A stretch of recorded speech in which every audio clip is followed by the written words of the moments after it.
Hi from Ruby please. இன்னைக்கு Nifty வர expiry. இன்னைக்கு வாங்க நம்மளோட இண்டிகேட்டர் மார்க்கெட்ல எப்படி வந்து யூஸ் ஆச்சுன்றத பார்க்கலாம். இன்னைக்கு பார்த்தீங்கன்னா டூ ஸ்ட்ராடல்ஸ் ஃபார்ம் பண்ணியிருக்காங்க.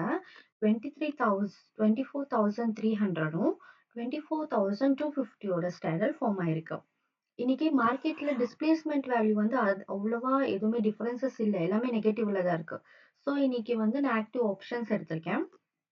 நம்மளோட இண்டிகேட்டர்ல ஃபர்ஸ்ட் வர 5 ஆக்டிவ் ஆப்ஷன்ஸ்ல இந்த ரெண்டு ஸ்டாடல் ஃபார்ம் ஆயிருக்கு. இந்த ப்ளூ கலர் லைன் வந்து 24,250ம், இந்த எல்லோ கலர் லைன் வந்து 24,300ஓட ஸ்டாடல்.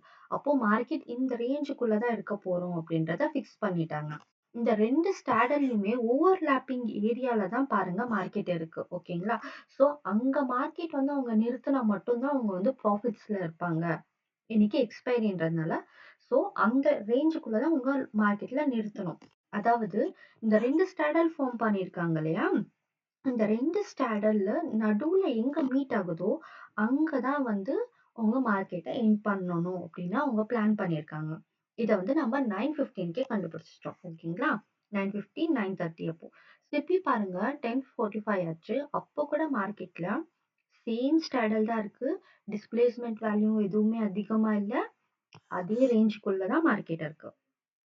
பாருங்க 24,250 ஸ்டாடல் வந்து இப்போ கீழே போயிடுச்சு. 24,300 ஸ்டாடல் மட்டும் கன்ஃபார்மா ஃபார்ம் ஆயிருக்கு. அப்படின்னா என்ன அர்த்தம்னா இது வந்து இந்த மேஜர் ஸ்டாடல் அப்படின்றத அர்த்தம். ஓகேங்களா? பாருங்க சேம் எந்த சேஞ்சஸுமே இல்லை உங்களுக்கு. இங்க பாருங்க நான் நீட்டா இப்போ போட்டு காட்டியிருக்கேன். இப்போ மார்க்கெட் வந்து எண்ட் டைம் வந்துருச்சு. நான் இந்த ரெட் கலர்ல மென்ஷன் பண்ணது வந்து 24,250ஓட ஸ்டாடலும், ப்ளூ கலர்ல இருக்கிறது வந்து 24,300ஓட ஸ்டாடலும். அது ரெண்டுமே எங்க பாருங்க மீட் ஆயிருக்கோ அங்க மட்டும்தான் மார்க்கெட் வந்து ரியாக்ட் பண்ணிட்டு இருக்கே தவிர வேற எங்கேயுமே ரியாக்ட் பண்ணல. இன்னைக்கு எக்ஸ்பைரின்றதுனால ஏதாவது ஒரு சிஇ ஆர் பிஇ வந்து அவங்க ஜீரோ ஆக்கணும். அப்போதான் உங்களுக்கு வந்து ப்ராஃபிட்ஸ் அதிகமா வரும். ஓகேங்களா? இப்போ எது ஆயிருக்குன்னு பாக்குறேங்க. இப்போ நான் 24,300 எடுத்திருக்கேன். சேம் காலும் எடுத்திருக்கேன், புட்டும் எடுத்திருக்கேன் பாருங்க. ரெண்டுமே வந்து ஓப்பன் க்ளோஸுக்கு கீழே தான் இருக்கு மார்க்கெட். ஸோ பாருங்க புட்டுமே ஓப்பன் க்ளோஸுக்கு கீழே தான் இருக்கு. ஸோ நம்ம ரெண்டு என்ட்ரி இந்த மாதிரி ஒரு கண்டிஷன்ல ரெண்டுமே நம்ம என்ட்ரி எடுக்கணும். ஏதாவது ஒண்ணு வந்து ஜீரோ வரைக்கும் டிராவல் ஆகும். ஓகேங்களா? இன்னைக்கு வந்து கால்ஸ் வந்து ஜெயிச்சிருக்காங்க.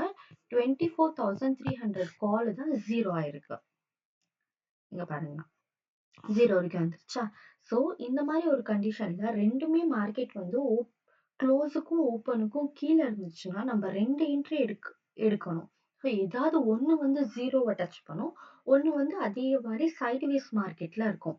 இப்போ பார்த்தீங்களா மார்க்கெட் இன்னைக்கு வந்து எக்ஸ்பைரி ஆனாலுமே மார்க்கெட் வந்து ஒரு ரேஞ்சுக்குள்ளேயே தான் இருந்தது. ஆனால் நம்ம இண்டிகேட்டரை வச்சு ரேஞ்சை கண்டுபிடிச்சு நம்ம எவ்வளோ ஈஸியாக வந்து ப்ராஃபிட்ஸ் எடுக்க முடியும் அப்படின்னுட்டு. தேங்க்யூ.